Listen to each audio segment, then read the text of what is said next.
गुरु ब्रह्मा गुरु विष्णु गुरुदेव महेश्वरा गुरु साक्षात् परम ब्रह्म तस्मै श्री गुरुवे नमः।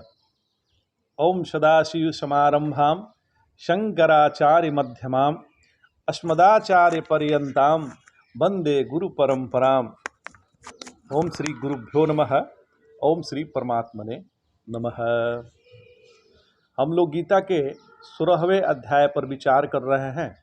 आज हमारा 11वां श्लोक है। तो पहले हम लोग श्लोक का पाठ कर लेते हैं। आप लोग भी संग संग में पढ़िए, फिर उसका अनुवाद हिंदी और इंग्लिश में समझेंगे और उसके बाद जो है उसके बाद उस पे विस्तृत चर्चा करेंगे कि आखिर भगवान क्या कहना चाह रहे हैं। भगवान कह रहे हैं, आप लोग भी संग में दोहराइए, चिंताम परिमेयां च प्रलयांतामुपाश्रिताः कामोपभोग परमा एतावदिति निश्चिताः। भगवान कह रहे हैं कि ये मृत्यु पर्यंत जो आसुरी संपदा वाले हैं, वो मृत्यु पर्यंत रहने वाली अपार चिंताओं का आश्रय लेकर, जो मृत्यु पर्यंत चिंताएं रहने वाली है उसका वो आश्रय ले लेते हैं और पदार्थों का संग्रह फिर उनका भोग करने में ही लगे रहने वाले हैं और जो कुछ है वह इतना ही है ऐसा निश्चय करने वाले मतलब वो एक सीमा क्षेत्र में रहते हैं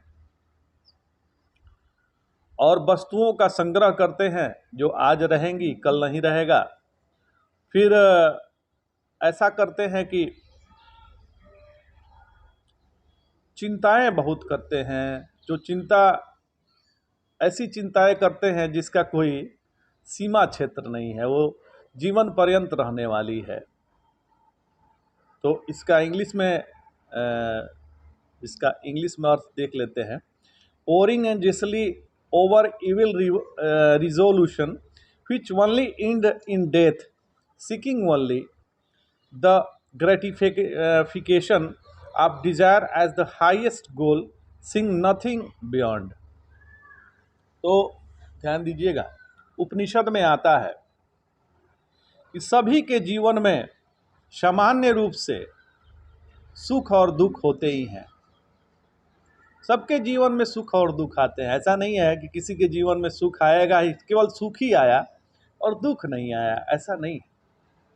सबके जीवन में सुख और दुख आता ही है।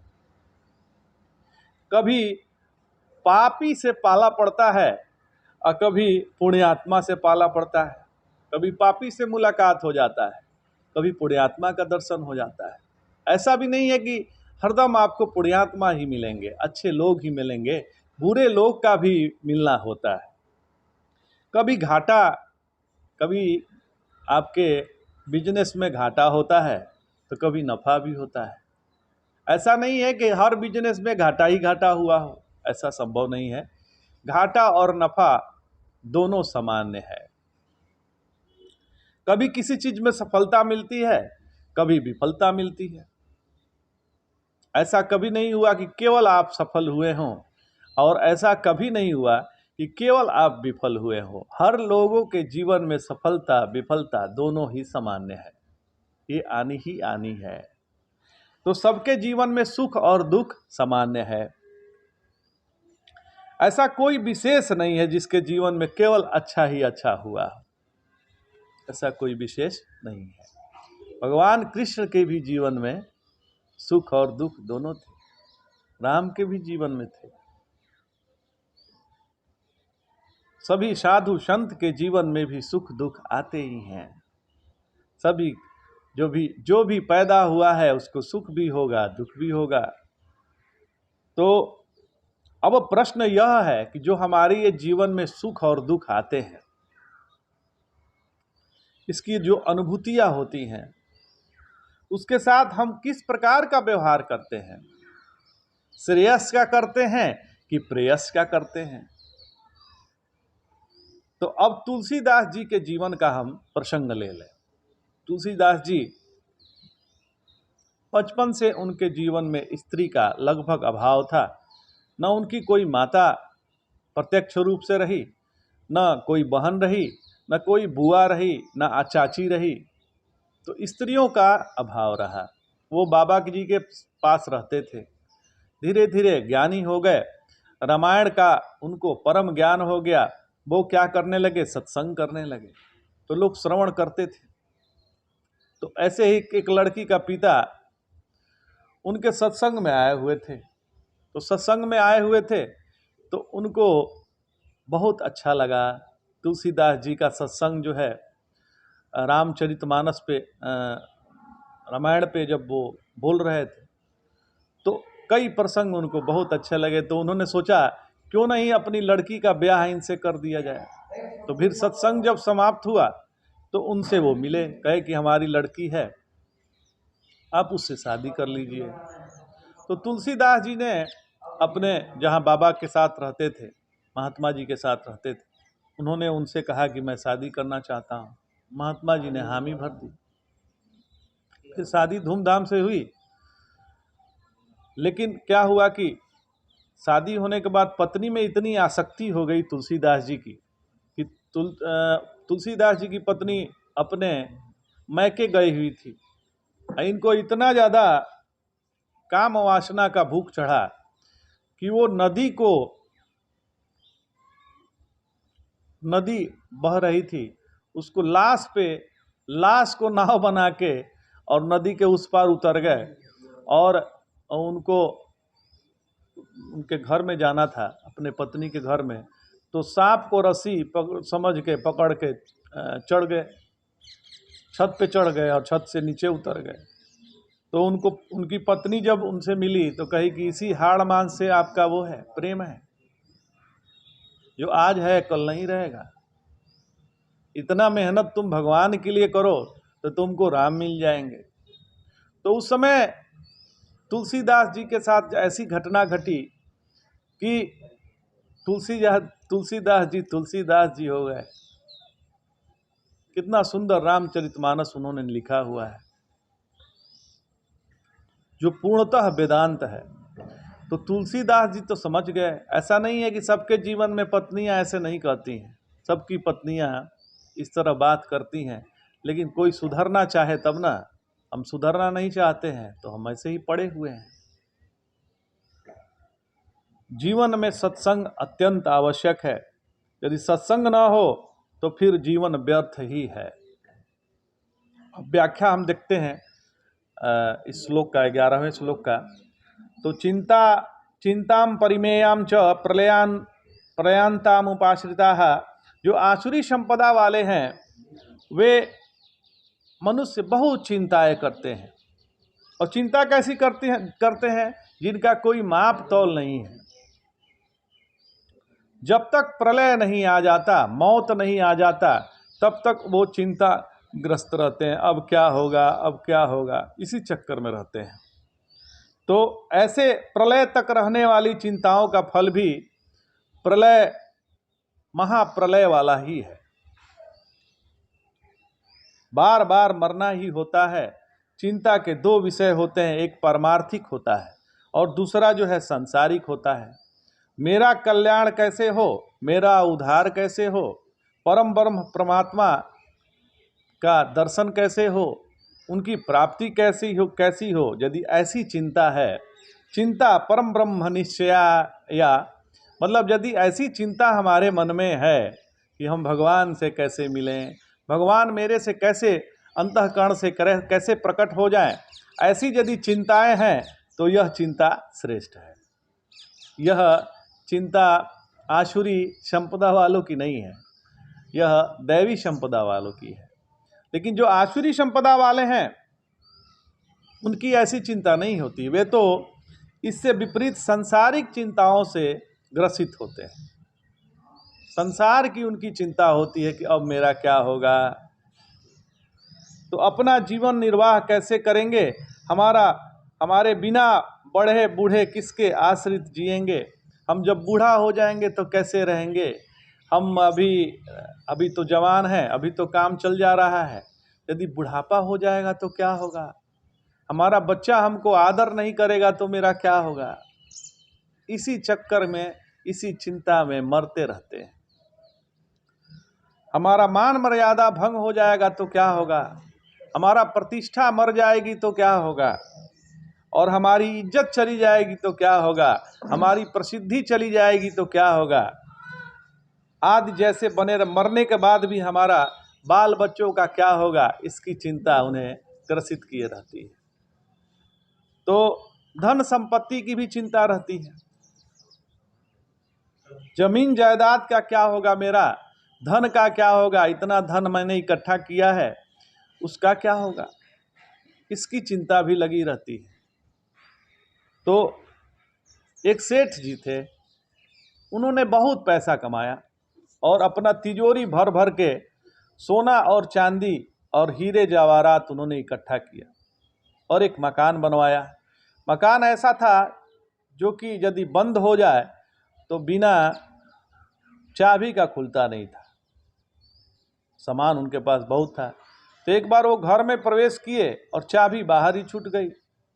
बाहर छूट गई तो वो घर बंद हो गया। फिर वो खुले ना खुले, क्योंकि वो तो चाबी से ही खुलती है। तो वो उसी में घुट घुट के मर गए। तो मरने से पहले उन्होंने लिखा कि मेरे पास तो सब धन दौलत है, लेकिन मैं घुट घुट के मरा।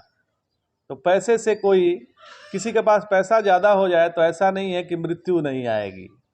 मृत्यु तो समय निश्चित है, आपको समय पे मृत्यु आएगी ही आएगी। तो पैसा से मृत्यु को नहीं खरीद सकते। धन दौलत आप खरीद सकते हैं, लेकिन आपका बुढ़ापा आना ही आना है। आप वृद्ध होंगे ही होंगे, इससे पैसे से इसको ठीक नहीं किया जा सकता। धन दौलत का वहाँ महत्व नहीं है।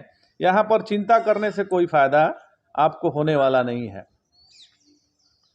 तो मरना तो है, यदि आपका जन्म हुआ है तो मृत्यु भी निश्चित है। तो इसमें भय के कारण क्या है, भयभीत होने का क्या कारण है। अब आज आपने भोजन किया बढ़िया से, आज आपका भोजन हो गया, अब कल के लिए परेशान है कि कल भोजन मिलेगा कि नहीं, इसके लिए चिंताग्रस्त है, रात में नींद नहीं आ रहा है। बताइए, कल की बात है, आज आपने भोजन कर लिया। भोजन जो है अन्नवः ब्रह्म, भगवान अंदर प्रवेश कर गए अन्न के रूप में, और पाचन भी भगवान ही कर रहे हैं। भोजन आप करते हैं, लेकिन क्या आप भोजन पचाते हैं क्या? भोजन तो भगवान ही पचा रहे हैं। भोजन पचाने वाले भगवान वैश्वानर हैं। तो भगवान के लिए भोजन किए, और भोजन भी भगवान ही है, और भोजन पचाने वाले भगवान ही हैं। फिर चिंता किस बात की है? फिर भी हम चिंता करते हैं कि कल हमें भोजन मिलेगा कि नहीं मिलेगा। तो कामोपभोग परमाह, जो मनुष्य धनादि पदार्थों का उपभोग करके परायण हैं, उनकी हरदम यही इच्छा रहती है कि सुख सामग्री का खूब संग्रह कर लें और भोग लें। उनको तो भोगों के लिए धन चाहिए, सुख आराम चाहिए, स्वाद शौकीन आदि के लिए धन चाहिए। हमें शौक बहुत है, ऐश आराम के लिए मुझे बहुत सुंदर व्यवस्था चाहिए, 5 स्टार वाली व्यवस्था हमारे घर में हो। हम बिना एसी के सो नहीं सकते। ऐसे भोग वाले चिंता में रहते हैं। तो एतावदिति निश्चिता, इनका यह निश्चय होता है कि सुख भोगना और संग्रह करना, इसके सिवाय और कुछ नहीं है। इस संसार में जो कुछ भी है यही है। अतः उनकी दृष्टि में परलोक एक ढकोसला है। यह संसार का भोग ही उत्तम है, परलोक तो कुछ है ही नहीं है। अतः उनकी दृष्टि में परलोक एक ढकोसला है, उनका अता पता नहीं है। वो ये जानते हैं कि मरने के बाद भी कहीं आना जाना नहीं होता है। यहाँ शरीर के रहते कितना सुख भोग ले, यही उनका निश्चय है। देखिए, हम तो ऐसे ऐसे परिवार को जानते हैं जहाँ कोई धन की कमी नहीं है। ऐसा इतना धन उनके पास आता है कि 100 लोगों को रोज खाना खिला दें, उनका 100-100 लोगों को महीने में घर बना दे, इतना पैसा उनके पास आता है। तो उनके भी घर में मैंने देखा, वृद्ध जो एक माता थी, वो कह रही थी कि हमारा कोई कमी नहीं है महाराज जी, लेकिन हमको डर बना रहता है कि किसी का नज़र न लग जाए। बताइए, इतना धन संपदा होने के बाद भी आपको चिंता हो रही है कि किसी का नज़र न लग जाए। ये चिंता वही कर रहा है जो आसुरी संपदा वाला है। आसुरी संपदा वाले धन होते हुए भी चिंताग्रस्त होते हैं। तो धन से चिंता नहीं जाती। हाँ, भगवान आपके जीवन में आ जाएंगे तो चिंता का अभाव हो जाएगा। हम जो खाना खाएं वो भगवान का प्रसाद है, यह समझ कर खाएं। हम चलें तो हम भगवान के दर्शन के लिए जा रहे हैं। हम कुछ भी श्रवण कर रहे हैं वह भगवान का भजन है, यह समझ कर रहे हैं।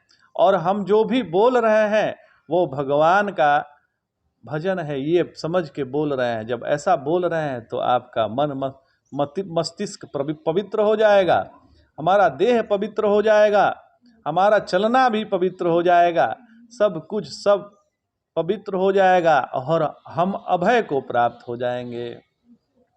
तो एक निश्चित कर लें अपने जीवन में कि हम किसी को सुख नहीं पहुंचा सकते, तो दुख भी देने का हमें अधिकार नहीं है। हमें ही सुख चाहिए, भले दूसरे को दुखित कर लें, ऐसा आपका विचार, हमारा विचार नहीं होना चाहिए। यदि हम किसी को सुख नहीं पहुंचा सकते तो दुख भी देने का अधिकार नहीं होना चाहिए। देखिए, आजकल भगवती का दिन चल रहा है। आज जो है सातवां दिन है।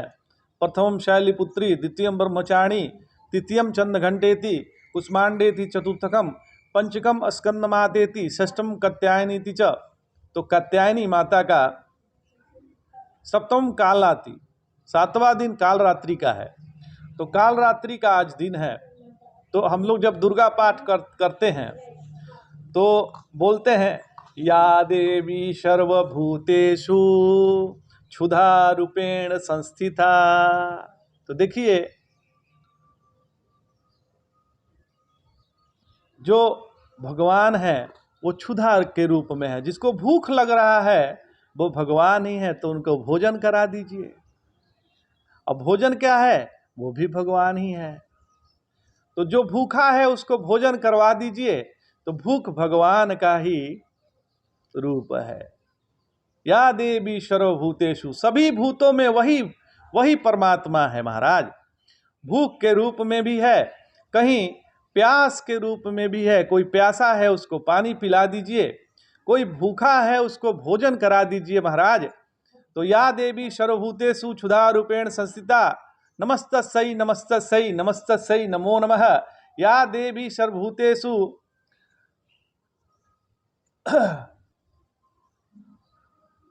या देवी सर्वभूतेषु माया रूपेण संस्थिता, नमस्तस्यै नमस्तस्यै नमस्तस्यै नमो नमः। ये जो माया है ये भी भगवती स्वरूपा है, ये भी परमात्मा है, कोई उनसे अन्य नहीं है। या देवी सर्वभूतेषु, सभी भूत में वही परमात्मा है, सभी में उसी परमात्मा को दर्शन कीजिए। हम लोग एक बार जबलपुर की यात्रा में थे तो श्री गुरुदेव भगवान ने कहा कि अश्वनी देखो, तुम जा रहे हो इस यज्ञ में, तो जिससे भी मिलो वो ये समझो कि ये महादेव ही हैं। यही है या देवी सर्वभूतेषु, सभी में वही परमात्मा का दर्शन हो रहा है। तो जब ऐसा दर्शन होगा तो हमारा अंतःकरण पवित्र रहेगा। तो आज इतना ही। जय जय शंकर, हर हर शंकर, नमामि शंकर भजामि शंकर, नमः पार्वती पतये, हर हर महादेव।